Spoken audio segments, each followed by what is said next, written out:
Up News, weather, and traffic is now. Breaking overnight, 2 separate fires. Why investigators say a house fire could be arson, and what Popular Beaches restaurant also went up in flames. Also breaking, a big announcement from Atlanta concerning the condition of 2 patients infected with the Ebola virus. What we expect to learn from doctors in just a matter of hours. And a Florida man and journalist in the hands of ISIS terrorists this morning. The plea from Steven Sotloff's family following the beheading of another American journalist.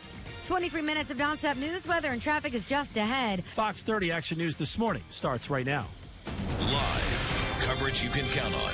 Fox 30 Action News at 7 begins with breaking news. And you are taking a live look here at the west side where a suspicious house fire is under investigation this morning. JSO had shut down that roadway on Broadway Avenue, but we have learned within the last 5 minutes they have just reopened it there. We're going to have a live report from our Russell Colburn, who's been on the scene all morning long, in just a moment. As you can see, still a lot of police activity, but again, Broadway Avenue is reopening here for the morning commute. All right, come on inside right now. It is Thursday, August 21st. Thanks for joining us. I'm Mike Barrs. And I'm Lindsay Gardner. Yes, good morning to you. And today we have the official heat advisory. It's been hot all week long, but we got word yesterday that the heat is even kicking up even higher here today. Yes, isn't that great news this morning? Not at all. It's not surprising. It's not surprising, exactly, because we were telling you about the heat all week, saying it was only going to get hotter today and tomorrow. Now, I do also want to show you, though, our First Alert Skycam network from the Jacksonville International Airport. This is where we are having a little bit of a report of fog, visibility down to 7 miles or less here. This is what it looks like, just kind of a hazy look as you step out the door this morning in parts of the area. So here's our visibility map from Duval County, where you can see lowered visibility from the airport towards the west side and also in Orange Park. This isn't going to cause much of an issue on the roadways this morning, but of course Derek Odom will update you on that in just a moment. Here's the heat advisory. From noon until 8 this evening, it's going to feel as hot as 105 to even 110 degrees, and this is for the entire area. So everyone today needs to make sure you're drinking lots of water, also taking breaks inside if you do plan to be outside during the afternoon for an extended period of time. Here's your temperatures this morning. We're starting off at 73 degrees in Jacksonville, mid-70s along the coast. We have some lower 70s inland, generally between 72 and 77 degrees to start the day. Your hour-by-hour forecast looks like this. By 9 o'clock this morning, we're already jumping into the lower 80s. By noon today, 93. That's when it starts to feel like the triple digits. We're also expecting a few isolated thunderstorms. I'll show you where to expect the storms, how hot it will be in your neighborhood, and I'm also tracking the tropics coming up in the First Alert forecast. 7:02, it's time for First Alert traffic. Derek? Ariel, thanks. Right now in the Safety and Security First Alert Traffic Center, watching another busy ride here at 95 southbound and Racetrack Road. Crash did block a couple lanes. You can see there are flashing lights. Those are road rangers on scene helping out. They're all off to the left shoulder now, and rescue left about 20 minutes ago. So the lanes are back open, but still a little bit of a slowdown as you make your way southbound, and of course traffic building in the northbound direction for the morning commute. FHP reporting a crash in Mayport Road at a CC lane there. There's not saying any lane blockage, but they are arriving on scene right now. So pretty crowded in that area as you head toward NS Mayport. So watch out for delays there. Coming in from the beaches, no problem on Beach Boulevard. 15 minutes from First Street up to Southside Boulevard, and 54 miles per hour, your real-time traffic speed right now over the Matthews Bridge westbound into the downtown area. That's the very latest. So remember, once you jump in your car, tune that car radio over to our news partner, News 104.5 WOKV. They'll have the latest traffic updates for you. Mike? All right, Derek, following some breaking news out of Atlanta this morning. Emory University Hospital is set to announce the release of one of the 2 American Ebola patients who have been undergoing treatment there. Both Dr. Kent Brantley and missionary Nancy Wrightball have been kept in isolation at Emory since early August. Now, a news conference is going to be held at 11 a.m. this morning. Dr. Brantley is expected to be there and speak as well. We'll stay on top of it for you. More breaking news here at home this morning. Investigators with the Jacksonville Fire and Rescue and the State Fire Marshal's Office are both looking into a suspicious house fire overnight on the west side. Russell Colburn has been following this breaking story live since 5:30 this morning. He joins us from the scene. And Russell, we know investigators had closed down that roadway to investigate, but we've learned it just reopened within the last 10 minutes. That's right, Lindsay. Just in the past few minutes, JSO took down the crime scene tape here and reopened this portion of Broadway Avenue here near North Edgewood Avenue. But we still have some police activity here. And if you look down at the home, that is the vehicle of the State Fire Marshal's Office investigator who's there trying to determine if this was an arson. JFRD is calling the house fire suspicious in nature. Fire officials say someone nearby called in the fire before 4:30 this morning for a home completely engulfed in flames. Crews had the fire out in minutes, ensuring it didn't spread to any nearby homes, as there are quite a bit in this area. Thankfully, there were no injuries. Now, power had to be turned off on this stretch of Broadway Avenue, but has since been restored. Fire officials say it appears to be an abandoned one-story home. A neighbor who didn't want to appear on camera says drug activity goes on in that home. I brought that information directly to a sergeant with JSO, but he could not confirm any truth to it at this time. Reporting live on the west side, Russell Colburn, Fox 30 Action News. Russell, thank you. Also breaking overnight, a second house fire broke out earlier this morning in Neptune Beach. It was actually a restaurant fire. This was Ray's Pizza, formerly known as Mario's Pizza, along 3rd Street. Jacksonville Fire and Rescue tells us they were called to that scene just before 4 this morning. We called workers at a restaurant next door around 4:30. They tell us by that point the fire was out, but 10 fire trucks had arrived to fight that fire. Investigators say the fire was caused by an AC unit. A female firefighter is filing a federal lawsuit against the city of Jacksonville. Now, she claims she's a victim of sexual discrimination and endured inappropriate behavior around her at a fire station downtown. That's according to the Florida Times Union report. Action News' Jesse McDonough is at that fire station this morning off of Liberty Street. And Jesse, the report includes some pretty strong allegations. Very strong, Mike. According to that article, that 10-year veteran claimed she was a victim of sexual harassment and that a lieutenant said, quote, "You are not welcome here at this fire station because you are a woman."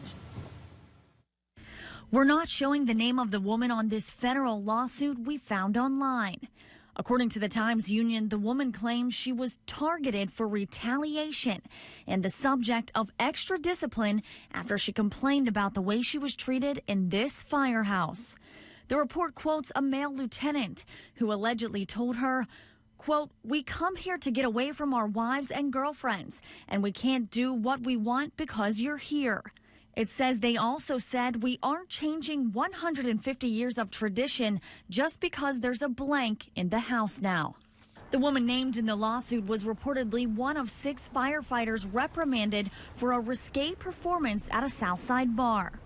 Action News obtained photos of the 2012 incident at Whiskey River Bar, where both male and female firefighters were on stage in work gear and partially undressed. I put a call into JFRD's public information officer this morning to see what he had to say about these allegations. So far, he has not returned my phone calls. Reporting live downtown, Jesse McDonough, Fox 30 Action News.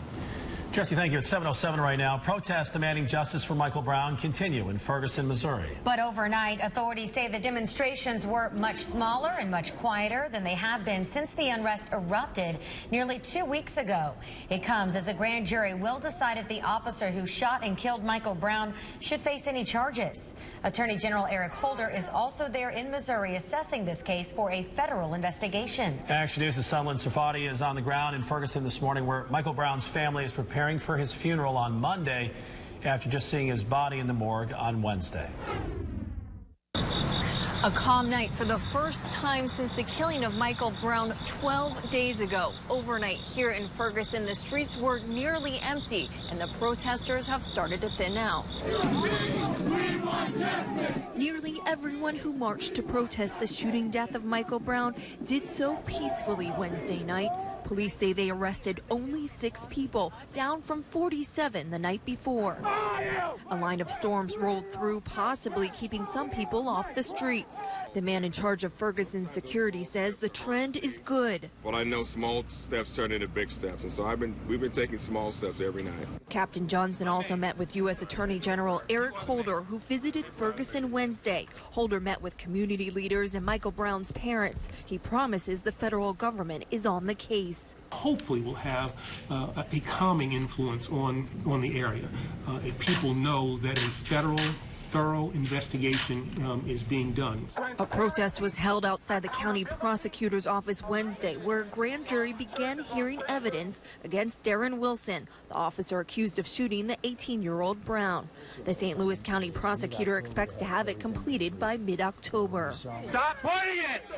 Put your gun down! Meanwhile, a police officer has been suspended indefinitely after being caught on video pointing a rifle at Ferguson protesters and shouting profanities. Other officers escorted him away from the demonstrators. And in contrast, that incident, which actually happened on Tuesday evening, police say yesterday was so calm here that they actually had time to buy a new basketball and install a new net for some neighborhood teenagers. Perhaps one small sign that this neighborhood is working together to reach a new normal. Reporting live in Ferguson, Missouri, I'm Sunland Serfati. Now back to you. All right, tomorrow, Jordan Davis's father is going to head to Ferguson, Missouri. Ron Davis plans to speak with Michael Brown's family before his funeral on Monday. And Mike, as the investigation continues into the actions of the officer that killed Brown, Officer Darren Wilson, his supporters are now coming out to protest the protesters. This image shows two of Officer Wilson's supporters who say he deserves justice as well. It makes me sad. You know, I'm obviously sad for the family of Michael Brown, but I'm sad for Darren and his family too. Every law enforcement officer dreads the time when they are forced to make that split-second decision, whether or not they have to take someone's life. Much of Wilson's support can be found online. Two Facebook pages have emerged in the days since the deadly shooting. They have more than 90,000 likes combined. There's also a GoFundMe page for Wilson and his family. It has already raised more than $80,000. 7-11 right now. This morning, civil rights groups are now calling on police to think twice following the shooting death of Michael Brown. It comes as a new Justice Department report reveals 356 people were killed in police custody here in Florida between 2003 and 2009. Nationwide, 42% of the victims killed in police custody were white, 32% were black, and 20% Hispanic. Now, your weather and traffic on the ones. Good morning. Temperatures this morning in the mid and upper 70s. Partly sunny to start the day, also very humid. We are also, though, expecting the heat to climb all the way into the mid and upper 90s. It will feel, though, like the triple digits. We do have a heat advisory in effect this afternoon from noon all the way through 8 o'clock. And some spots will feel as hot as 110 degrees. Also expecting a few isolated storms today, especially close to I-75. I'll track those storms for you hour by hour, showing you who's going to see the heavy rain and also the frequent lightning coming up in 10 minutes in the full First Alert forecast. Your time is now 7:12 on your Thursday morning. Let's get a check on your First Alert traffic. And the traffic buildup begins at 10 west of Cassett. We're giving that a yellow light as traffic goes eastbound toward downtown. Here's that travel time now, 7 minutes. It's growing from 295 into the Fuller Warren, so watch out for that delay. 95 southbound at Racetrack, that crash moved over to the left shoulder, but still causing a bit of a slowdown in that area. And police are on scene of a crash in the Mayport area, Mayport Road at the Sissy Lane. Not saying any lanes are blocked there, but of course a very crowded area through Mayport, so watch out for added delays there. That's the very latest from the Safe Touch Security First Alert Traffic Center. Linz? 7:13. We continue to follow breaking news out of Atlanta this morning, where Emory University Hospital is set to announce the release of one of the two American Ebola patients who have been undergoing treatment there. Both Dr. Kent Brantley and missionary Nancy Wrightbowl have been kept in isolation at Emory since early August. A news conference is set for 11 o'clock this morning. We're told Dr. Brantley is expected to be there and to make a statement. His charity group says he will be released today, but they are unsure of the exact time. Remarkable. Right now, the fate of an American journalist and former University of Central Florida student is in the hands of Islamic extremists. Video surfaced on Tuesday of terrorists beheading American journalist James Foley and then threatening to execute Stephen Sotloff. Our Don Lopez is following pleas from the Sotloff family this morning to the president himself. Well, Linz, the video was posted in retaliation to U.S. airstrikes in Iraq. It's the first ISIS attack on America. The images are too graphic for us to show. But at the end of the video, this man appears. He's believed to be journalist and Florida native Stephen Sotloff. The terrorist in the video warns that he could be next. 31-year-old Sotloff was kidnapped last year near the Turkey-Syria border. He wrote for the University of Central Florida School newspaper when he was in journalism school there. Stephen wrote for the Central Florida Future, and so the students were on that story immediately last night. It's alarming that, one of our own, in a sense, is involved in such a, a horrible situation. Police officers watched over the family's home in South Florida late last night as news spread. His friends and family have started a petition on the White House website asking President Barack Obama to do everything possible to free Saatlah from ISIS in Syria and save his life. Mike and Lynn. Don, thank you. On Wednesday, U.S. officials also revealed a failed plan to try to save the American hostages. They say President Obama sent special operations forces to Syria over the summer. However, they did not find James Foley or Stephen Saatlah. Instead, they encountered ISIS militants who then exchanged gunfire with them before our forces were able to leave. And the Foley family is now speaking publicly about their heartbreaking loss. On Wednesday, they called their son a martyr for freedom and asked for support during this. We need the courage and the prayers now to continue without him. Because he was an inspiration for us and for so many others. He brought so much joy into this family. The Foleys say Jim was compelled to go to dangerous places to document the lives of those who wanted freedom. They also said there is no doubt in their mind that he volunteered to die first so the terrorists would spare other hostages' lives.